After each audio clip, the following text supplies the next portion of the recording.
আসসালামু আলাইকুম। ক্রিকেট বোর্ডের পরিচালক নাজমুল ইসলাম, নাজমুল হোসেন, আপনারা জানেন যে তিনি এখন অনেক আলোচিত একজন ব্যক্তিত্ব। তার পক্ষে সারা দেশের মানুষ এবং বিপক্ষেও আছে অবশ্যই। বিপক্ষে কারা আছে সেটা নিয়েই মূলত আজকের এই আলোচনা। আমরা এমন একটা দেশে বাস করি, এই দেশে আপনি যদি সৎ থাকতে চান, আপনি যদি আসলেই ভালো কিছু করতে চান, এই সিস্টেমটা এমন ভাবে তৈরি করে দেয়া আছে, এখানে আপনি বেশি দূর আগাতে পারবেন না। কারণ চোর বাটপাররা গত এই 54 বছরে সেই শেখ মুজিবের দখল করে দিয়ে যাওয়া, শেখ মুজিব যেটা গঠন করে দিয়ে গিয়েছিল সেখান থেকে শুরু করে এখন পর্যন্ত সেখান থেকে বাংলাদেশ বের হইতে পারে নাই। যখনই আপনি একজন ব্যবসায়ী নিয়ে কিছু বলতে যাবেন, সেখানে একজন সেনাবাহিনী ফোন দিবে, সেনাবাহিনীর কিছু বলতে যাবেন, তারপরে সরকার প্রধান ফোন দিবে। মানে এই সিন্ডিকেট এমন ভাবে জালের মতো বিছিয়ে আছে, এখান থেকে আপনি বের হতে পারবেন না। নাজমুল হোসেনের ক্ষেত্রে সেটাই হয়েছে। নাজমুল ইসলামের যে বিষয়টা আমরা আজকে আপনাদেরকে বলবো, সেটা হচ্ছে যে নাজমুল ভাই আসলে কেন, মানে উনি কি খালি এই যে কথা বলেছেন যেগুলো, এটা নিয়েই ওনার সমস্যা হচ্ছে, নাকি ওনার বিরুদ্ধে সমস্যা অনেক আগে থেকেই চলছিল? এই বিষয়টা আপনাদেরকে একটু জানা দরকার। কেন ওনার বিরুদ্ধে এত, বিভিন্ন মিডিয়াগুলো দেখবেন, বিশেষ করে 71 টিভি গত কয়দিন ধরে ব্যাপক তোলপাড়, কারণ ওনারে সরাইতে হবে। উনি যে কথা বলেছেন এইটারে নিয়ে ওনাকে যেইভাবে হোক, যেহেতু একটা সুযোগ পাওয়া গিয়েছে, ওনার সরাইতে হবে। কেন সরাইতে হবে? গেল বছরের এই 2025 সালের জুন জুলাইতে আপনারা জানেন যে পূর্বাঞ্চলে একটা স্টেডিয়াম হচ্ছে, সেটার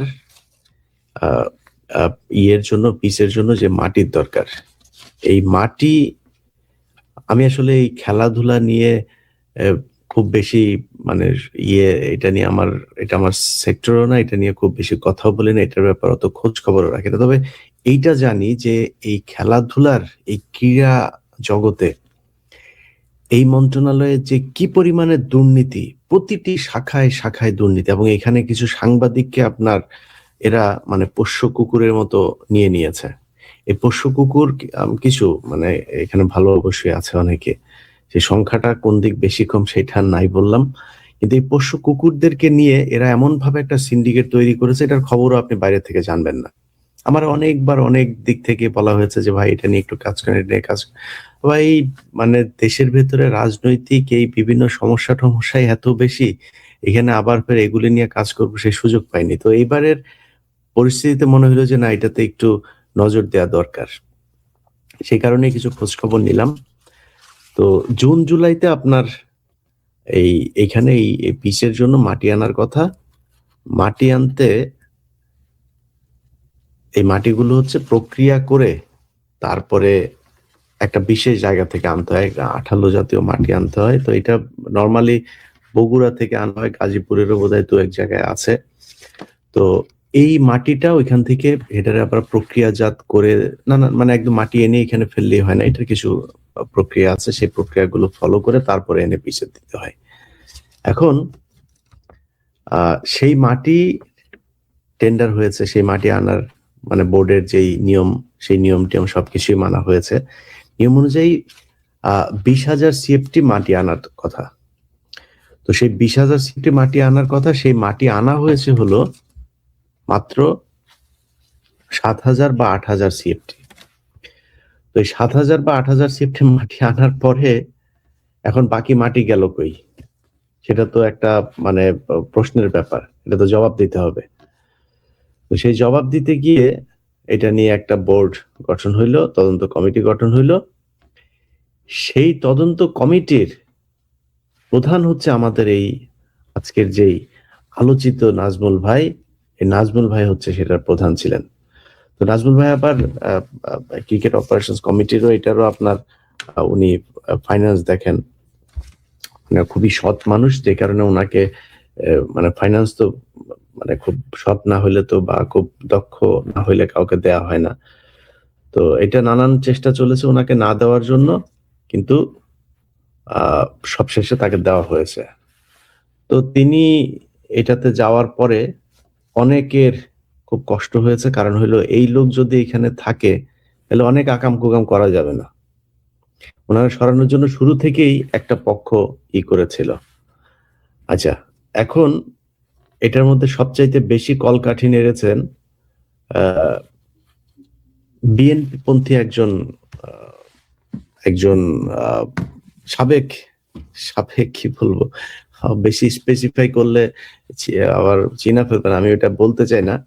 সাবেক একজন তরুণ একজন আ খেলোয়াড়। কি খেলোয়াড় সেটাও বললাম না। তিনি বিএনপির সামনে অনেকেই মনে করছেন যে তিনি নিজেও বলে বেড়ান যে তিনি ক্রীড়ামন্ত্রী হবেন।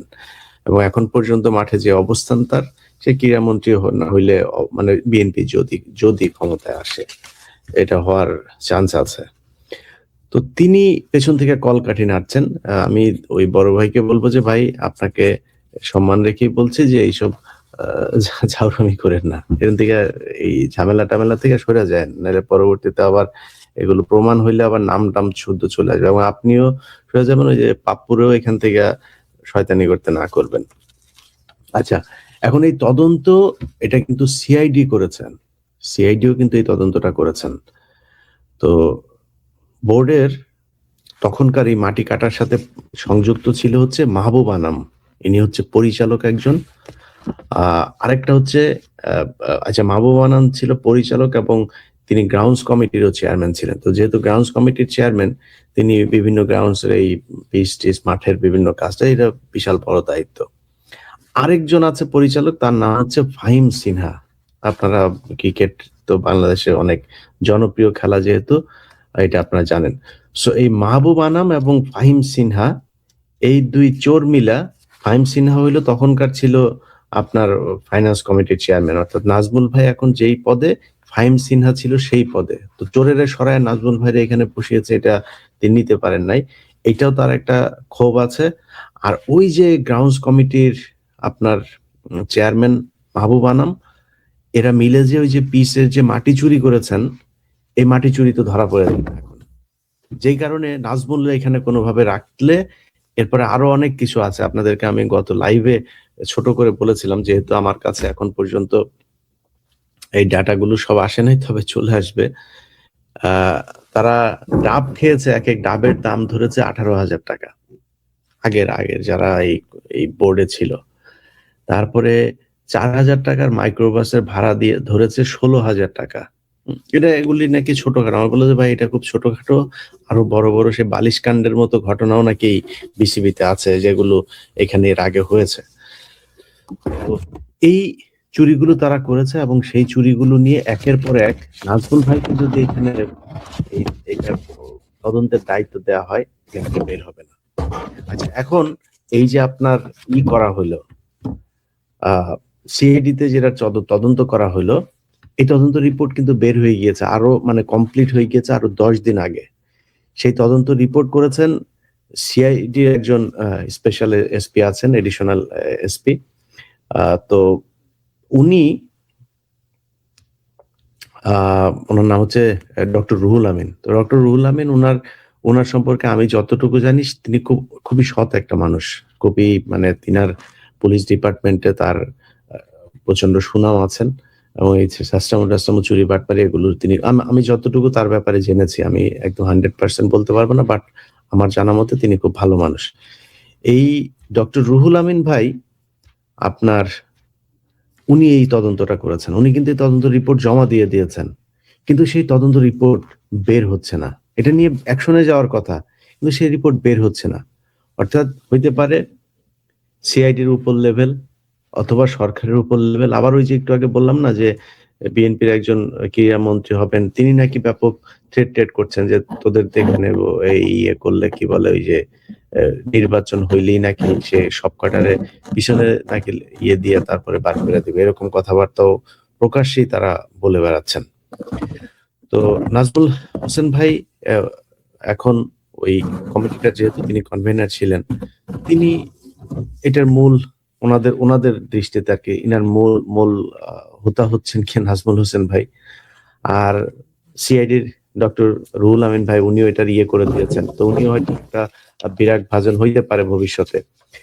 এখন প্রশ্ন হলো যে বোর্ডের এই মুহূর্তে যিনি চেয়ারম্যান প্রেসিডেন্ট আছেন আমিনুল ইসলাম বুলবুল ভাই, বোর্ডের ভাইস প্রেসিডেন্ট আছেন সাখাওয়াত ভাই, পরিচালক আছেন আসিফ ভাই সহ আরো যারা আছেন, ভাই আপনাদের একটু সাহস দেখাইতে হবে তো। আপনাদেরকে যদি নাকি মানে মিডিয়া আছে, তো আপনাদের নিজের একটা ফেসবুক পেজ আছে, আপনারা সেখানে ঘোষণা দিয়ে বলে দেন যে কি হয়েছে, মানুষ জানুক অন্তত। না পদে মানে এইসব অন্যায় অনিয়ম এগুলোকে ধরে রেখে পদে থাকার চাইতে আমি মনে করি বাংলাদেশের মানুষকে এটা জানানো উচিত যে বোর্ডে কি হচ্ছে, কার চাপে আপনারা কাজ করতে পারছেন না। মাটি চুরি হয়েছে, আরে ভাই সেখানে তারা বলেছে এই মাটি নাকি তারা ঠিকই এনেছে, এই আপনার 20 CFT এনেছে তারা, কিন্তু এই মাটি নাকি রাতের বেলা চুরি করে নিয়ে গিয়েছেন। এখন ওইটা একটা মানে সিকিউরড এরিয়া, ওই সিকিউরড এরিয়াতে 24 ঘন্টা সিকিউরিটি থাকে, ওইখানে সিসি ক্যামেরার ফুটেজ আছে। তাদেরকে বলা হয়েছে যে সিসি ক্যামেরার ফুটেজ দেন আপনারা, যদি চুরির যদি প্রমাণ থাকে তাহলে দেন। তারা সেই ক্যামেরা চেক করেছে, চেক করে সেখানে এই ধরনের কোনো চুরির ঘটনা দেখেন নাই। অর্থাৎ সে মাটিগুলো আনাই হয়েছে, আবার মাটিগুলো আমি কথা বলে আবার জানলাম যে মাটিগুলো রাখা হয়েছে কিভাবে জানেন, মানে এই মাটিগুলো এক জায়গায় রাখার কথা, মাটি এইখানে একটু ওইখানে একটু নানান ভাবে ছড়িয়ে ছিটিয়ে এমন ভাবে রাখা হয়েছে যাতে এটা ঠিক মতো কাউন্টও করতে না পারে। তো তারা তো সেটা করেছে, সব শেষে দেখেছে যে এখানে চুরি হয়েছে। সেই মাটি চুরি হওয়া, মাটি মানে কোনো কিছু সেখানে প্রমাণ করতে পারেনি। তো এটার মানে হচ্ছে তারা মাটি আনেই নাই। বোর্ডের যে তদন্ত, সিআইডি যে তদন্ত, সেই তদন্ত অনুযায়ী এখানে সর্বোচ্চ 7 থেকে 8 CFT মাটি আনা হয়েছে, আর বাকি মাটি আনাই হয়নি। আবার সেই মাটি আনার কথা বলা হয়েছে বগুড়া থেকে, সেই মাটি নাকি এনেছে হচ্ছে সাভার বা মানিকগঞ্জের দিক থেকে। মানে ভাই পদে পদে দুর্নীতি একদম চারিদিক থেকে পুরো দেশের সবখানে ছড়িয়ে গিয়েছে। তো এখন ধরেন এই যে এটা হয়েছে, এটার পরে তো মানে এটার একটা সলিউশন তো ছিল, তাই না? যদি নাকি বোর্ডের পর এই রিপোর্টার ভিত্তিতে যদি নাকি আপনারা ব্যবস্থা নিতেন, কারা কারা এটার সাথে জড়িত, ব্যবস্থা নিলে তো এই এতদিনে এই চোরগুলো তো জেলে যাওয়ার কথা। এই যে আমি গত 2 দিন আগে সুজনের যে নথিটা দেখিয়েছে, যে সুজন যে চুরিটা করেছে প্রায় 2.5 কোটি টাকার উপরে, 2.5 কোটি টাকা চুরি করলো, তার বিরুদ্ধে ব্যবস্থা নিবেন না? এই নাজমুল হোসেন ভাই যদি মনে করেন আজকে তাকে তার সব দায়িত্ব থেকে অব্যাহতি দেওয়া হয়েছে, কালকে মনে করেন তাকে পরিচালক থেকেও আপনি বাদ দিয়ে দিলেন, কি হয়েছে? সারা জীবন এই দেশের মানুষ মানে কয়জন বিসিবি ডিরেক্টরকে মানুষ মনে রেখেছে? খুব পরিচিত ক্রিকেটারের বাইরে আমার তো মনে হয় না যে গত আগের টার্মের বোর্ডের কে ডিরেক্টর ছিল, কে কি ছিল, কেউ কারো মনে নেই। একমাত্র প্রেসিডেন্ট ছাড়া কারোর মনে রাখে না। নাজমুল ভাইরে মনে রাখবে সারা জীবন। বিসিবির ডিরেক্টরের নাম শুনলেই মানুষ মনে রাখবে যে নাজমুল হোসেন নামে একজন ছিল। তো সে কি বলেছে, সে তার সমস্যা হয়েছে যে আপনার, যাক আমি এটা শেষ করে নেই যে আপনাদের বোর্ডের প্রেসিডেন্ট এবং ডিরেক্টর যারা আছেন, আপনাদের কাছে অনুরোধ থাকবে এই ভিত্তিতে আপনার কমিশনের এবং সিআইডির যেই তদন্ত রিপোর্ট, এই রিপোর্টের ভিত্তিতে ব্যবস্থা নেবেন। অন্তত এই রিপোর্টে কি এসেছে সেটা আপনারা সংবাদ সম্মেলন করে জানাবেন। এটা বুলবুল ভাই সহ যারা আছেন আপনাদের কাছে বাংলাদেশের মানুষের অনুরোধ থাকবে। এই দেশের মানুষ চোরদেরকে চিনতে চায়, ওদের ছেলে মেয়েদেরকে দেখলে, এই যে মাহফুজ আনাম, এই যে ফাহিম সিনহা, এগুলো ছেলে মেয়েরা যেখানে দেখবেন নিশ্চয়ই যে পড়াশোনা করে, স্কলাস্টিকায় পড়ে, দেশের বাইরে যায় পড়ে। সো এই স্কলাস্টিকাতে যারা এই করে, যাদের ওদের বন্ধু বান্ধবী আছে না, তারপরে ওদের এই যে বন্ধুদের মাটা মানে মায়ের বান্ধবী টান্ধবী আছে, এগুলো জানতেন এই যে এটা চোরের ছেলে, মাটি চোরের ছেলে। মাহফুজ আনাম মাটি চোর, ফাহিম সিনহা মাটি চোর, মাটি চোরের ছেলে, এগুলি মাটি চোরের মেয়ে, চোরের বাচ্চারা, এরা এই চোরেদেরকে বাংলাদেশের মানুষ দেখতে চায়। তো এখন নাজমুল ভাইয়ের বিষয়টা দিয়ে তারপরে আজকে শেষ করব। দেখেন নাজমুল ইসলাম ভাই যে কাজটা করেছেন, নাজমুল ইসলাম ভাইয়ের একটা বক্তব্য দিয়েছেন তিনি, যে ক্রিকেটাররা করেছেন মানে ক্রিকেটাররা যে দাবিটা তুলেছেন মানে উনি যে পরিস্থিতিতে আছে এটা আমি কিছুটা অ্যাজিউম করতে পারি। কারণ যখন আপনারা নিয়ে মানে একাধিক গ্রুপ যখন আপনারা নিয়ে উল্টা পাল্টা বলতে থাকবে না, তখন মাথায় কাজ করে না, তখন কথাবার্তা কিন্তু অসংলগ্ন হয়ে যায়। এখন ওনারে নিয়ে যে পরিমাণে প্লেয়ার এই যে মিডিয়া গুলো, বিশেষ করে ৭১ টিভির কালকে একটা দেখলাম, একটা শিরোনাম দেখলাম, ছি সাংবাদিকতা দেখেন, একটা ন্যাশনাল টেলিভিশন, ছি এত কিছুর পরেও পদত্যাগ করলেন না। তোদের মা শেখ হাসিনা যে এই যে 15 বছর ছিল, কোনদিন এরকম একটা শিরোনাম করতে পারছিস? তোর বাপেরা চোর, তোর বাপ এই যে ফাহিম সিনহা চোর, এই যে পাপন চোর ছিল, তোর আকরাম খানও চোর ছিল, এর আগের গুলো যে চুরি করলে যে তোর সুজন বাপ চোর ছিল, চোরদের নিয়ে কোনোদিন একটা এরকম শিরোনাম দিতে পারছিস? টাকা দিয়া যদি করা হয় তো তোর বাড়ির মহিলাদেরকে দৌলত দিয়া নিয়ে দিয়ায়, দেশের ক্ষতি হবে না। তোর মার নিচতলায় সমস্যা হবে, দেশের ক্ষতি হবে না। তুই তোর মারে তোর বোনেদেরকে নিয়ে দৌলত দিয়া দিয়ায়। এগুলির নাম সাংবাদিকতা? চুরি করে পুরো দেশটা হয়ে গেল, কোনো কথা বলতে পারিস না, এখন নাজমুল ইসলাম ভাইয়ের পিছনে লাগছিস। এই হলো তাদের ইয়ে। এখন এই পুরো সিন্ডিকেটটা উনি একটা কথা বলেছেন। কেন বলেছেন? ক্রিকেটাররা ইন্ডিয়াতে বিশ্বকাপ খেলতে না গেলে ওনাদেরকে ক্ষতিপূরণ দিতে হবে। কত মামা বাড়ির আবদার চিন্তা করেন। মানে তোর দেশ তোর না, দেশ খালি বিসিবির, দেশ খালি বাংলাদেশের মানুষের, তোর দেশ না? আচ্ছা, এটার প্রেক্ষিতে গতকালকে আমি খুব অবাক হয়ে শুনলাম, এই যে মেহেদী হাসান মিরাজ, এরা আমার খুব পছন্দের প্লেয়ার একটা, এই লোক কি বলে যে আমরা মানুষ আমাদেরকে গালি দেয়, আমরা তারপরেও তাদের সাথে সেলফি তুলি না। গালি কি তোমার খামাখা দেয়? একজন পড়লে আরো পরের 5 জন মনে হয় লাইন ধরছে উইকেট দেওয়ার জন্য, এমনি দেয়। আফগানিস্তানের সাথে তুমি মিয়া হোয়াইট ওয়াশ হও, তোমার এমনি গালি দেয়। তুমি ধারাবাহিকভাবে বাংলাদেশের ক্রিকেট, হ্যাঁ বাংলাদেশের ক্রিকেট, আমি এটা স্বীকার করি যে বাংলাদেশের যে কোনো সেক্টরের চাইতে ক্রিকেট অনেক ভালো করেছে। কিন্তু তোমার পিছনে যে পরিমাণে মানে তেল দেয়া হয়, এই পরিমাণে তেল, বেতন, খরচ, সুযোগ সুবিধা বাংলাদেশের কোন সেক্টরের কাদেরকে দেওয়া হয়? উনি বলে কি, উনি এত করেও মানুষের সাথে সেলফি তুলতে বলছে কে? সেলফি আমরা তুলি না, আমরা জানি না? আমাদের সাথে মানুষ সেলফি তুলতে আসে না? তো সেলফি তুলতে আসে, এটা কি তোমার পয়সা নেয় নাকি? পয়সা চায়? তোমার ভালোবাসা দিয়ে একটা মানুষ সেলফি তুলতে চায়, কোটা দিয়ে দিছে। সে বলেছে তার সেলফি তুলতে আসে, সে তোমার সেলফি তুলে ভাই, বাংলাদেশের মানুষ মেহেদী হাসান মিরাজের দেখলে পিছন দিয়ে একটা দিয়ে দিয়েন, হ্যাঁ? তো ওর সাথে সেলফি তুলতে যায় না। আরেকটা কথা বলেছেন, উনি বাংলাদেশ সরকারকে ট্যাক্স দেন, সরকার ওনারে দেয় না কিছু। মানে বাংলাদেশের, যে আমরা বলেছি না যে বাংলাদেশের মানুষের ট্যাক্সের টাকায় চলেন, ওনার জবাব দিয়েছেন উনি নাকি বাংলাদেশকে উল্টো ট্যাক্স দেয়। উনি টাকা পান হলো আইসিসি, আর এই আইসিসি থেকে টাকা পান, বাংলাদেশ সরকারকে উনি দেয়, আর স্পন্সর থেকে টাকা পান, আর উনি বাংলাদেশ সরকারকে ট্যাক্স দেন।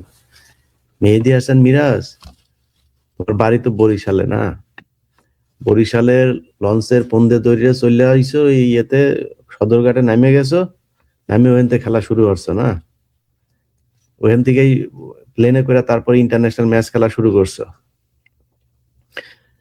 একটা প্লেয়ারকে তৈরি করতে এই দেশের মানুষের হাজার হাজার কোটি টাকার ট্যাক্সের টাকা তারপরে এখানে বিনিয়োগ করতে হয়।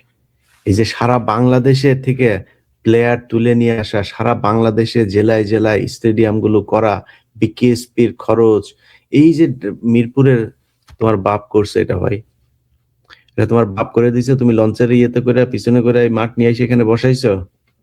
তুমি খালি থাপ করে একটা প্লেয়ার হয়ে গেছো, আর তোমার এই প্লেয়ার বানাইতে এই দেশের সরকার, এই দেশের জনগণের কি পরিমাণে টাকা, এই ক্রীড়া মন্ত্রণালয়ের কি পরিমাণে টাকা খরচ, এটা তোমার মাথায় নাই?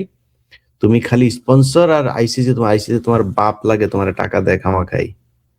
আইসিসি এমনি তোমার টাকা দিয়ে দেয়, তোমার এমনি প্লেয়ার বানাই দিলে, এমনি আইসিসি তোমার বরিশাল থেকে ধরে নিয়ে গেছে খেলা করতে, তোমার এই প্লেয়ার বানানোর জন্য। এই দেশের সরকারের, এই দেশের মানুষের টাকা পয়সার এই যে এই সরকারের বিশাল একটা ইনফ্রাস্ট্রাকচার যে এখানে দাঁড় করানো হয়েছে কয়েক যুগ ধরে, গায়ে লাগে না এটা? হুট করে এসে হয়ে গেল তুমি মিরাজ হোসেন আর তোমার প্লেয়ার হয়ে গেলা, যা স্পন্সরদের কাছ থেকে টাকা নিয়ে আসলা, এত সোজা? নির্লজ্জের মতো সে কালকে এই কথাগুলি বলল। আমি অবাক হয়ে আছি যে এই ছেলে বলে কি। তার সাথে সেলফি তুলে, সে সেলফি তুলে বিশাল বাংলাদেশে মানুষের উদ্ধার করে দিচ্ছে। আর বেটা সেলফি একটা মানুষের সাথে যার সাথে তুলতে আসে, এটা আমার ভাগ্য, এটা আমার কপাল। আমার কাছে মানুষ আসে সেলফি তুলতে, আল্লাহর কাছে শুকরিয়া কর বেটা, তোর মানুষ সম্মান করে। এটা পৃথিবী দিয়ে এটা কিনা পাওয়া যায় না। তার কাছে ই করতে আসে, মানে বিশাল আকারে উদ্ধার করে ফেলছে এই দেশের মানুষকে। আমার সাথে সেলফি, আমরা তো সেলফি তুলি তাদের সাথে। ওরা দেখলের পর থেকে আপনার জুতাটা খুইলা জুতা দিয়ে সেলফি তোলাবেন ওর সাথে। জুতা নিয়ে ধরবেন ওর গালের মধ্যে, এরপরে সেলফি তুলবেন, নিয়ে আমার জুতার সাথে সেলফি তোল। সেলফি তুলতে আসে, তাই এর সমস্যা। মাঠে এরপরে ওরা খেলতে যাবে, পারফরমেন্স খারাপ করলে ওই স্টেডিয়ামের আপনার যখন ওই যে ইয়ের ভিতরে ঢুকে না, ওদের ড্রেসিং রুমে যখন ঢুকতে যায় ব্যাট ট্যাট নিয়ে, সবাই সালাম দিবেন, এগুলিরে সবাই মিলে সালাম দিবেন। পারো না ছিটতে খেলার সময় এসে এখানে এসে বড় বড়, এই যে মিঠুন নামে এক ছেলে, সে সংবাদ সম্মেলন করলো। এরা আমি গত 2 দিনে টেলিভিশনে যতবার দেখেছি, ততক্ষণ আমি তারা কোনোদিন বাংলাদেশের কোনো খেলার ক্রিকেট ম্যাচের মধ্যে তারা আমি দেখি নাই।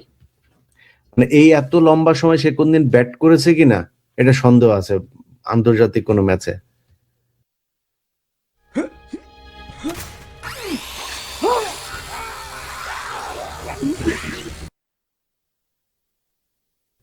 হে বিশাল বড় মাস্তান। যারা খেলা করে কই, তৌহিদ হৃদয় কই, ওই তাসকিন কই, মুস্তাফিজ নিয়ে সমস্যা। মুস্তাফিজ নাই, এরা আসছে এখানে সংবাদ সম্মেলন, এরা বিশাল আকারে কোয়াব নেতা আসছে। কোয়াব নেতা সাইজা এরা এই বাংলাদেশের ক্রিকেটের ইয়ে মারার জন্য ধান্দায় আছে।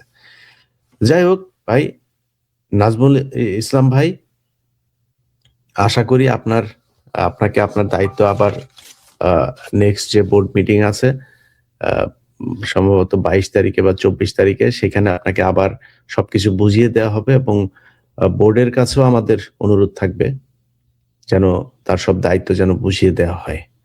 কারণ এই মানুষটার বাংলাদেশ ক্রিকেটের উন্নয়নের জন্য দরকার আছে, এবং এই হাসিনার 15 বছরে কি কি দুর্নীতি হয়েছে সেই দুর্নীতিগুলোর দায়িত্ব, তদন্তের দায়িত্ব নাজমুল ইসলাম ভাইকে দেওয়া হোক।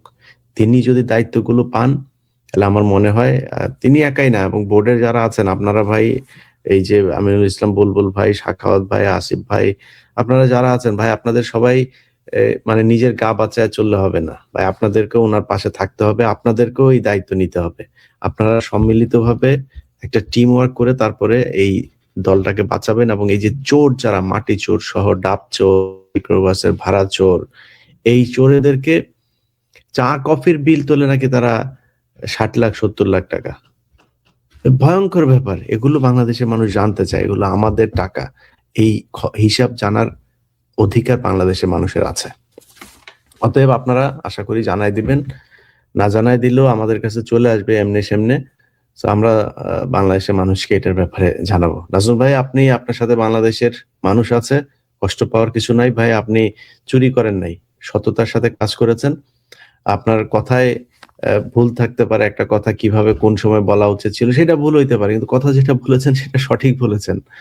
যে এই প্লেয়াররা বলবে যে ওই যে মিডিয়া দেখেন একটা বক্তব্য, মানে ওর আধা ঘন্টার বক্তব্যের মধ্যে আধা মিনিটের বক্তব্য তারা দিয়া প্রচার করছে। উনি কি বলেছেন যে প্লেয়াররা কি করতে পেরেছে, প্লেয়াররা কি আমাদের এই পর্যন্ত কিছু দিতে পেরেছে যে তাদেরকে আমরা তাদের পেছনে খরচ করি? আরে ভাই, এই কথার প্রেক্ষিত কি, মানে এটা কোন ভিত্তিতে, কি কারণে বললো? প্লেয়াররা এখন ইন্ডিয়াতে যাবে, তারা ইন্ডিয়াতে খেলতে না যেতে পারলে তাদেরকে ওই টাকা দিতে হবে, এটা চেয়েছে প্লেয়াররা। সেটা প্রেক্ষিতে তিনি এইসব কথা বলেন, সব কাটছাট করে। এই যে দৌলতদিয়া ঘাটে পয়দা নেওয়া যে সাংবাদিক গুলো আছে, এই সাংবাদিক গুলা তারা নিয়ে, মানে কয়েকটা সাংবাদিক খুবই আপনার ইয়ে। তো 71 টিভিতে বললো ভালো হয়ে যান ভাই, জীবনে এই যে অফিস টফিস দেখছেন না, জয় বাংলা করে দিছিল। সো এগুলো এমনি করে নাই, এগুলো কিন্তু মানুষের এই যে ক্ষোভের বহিঃপ্রকাশ।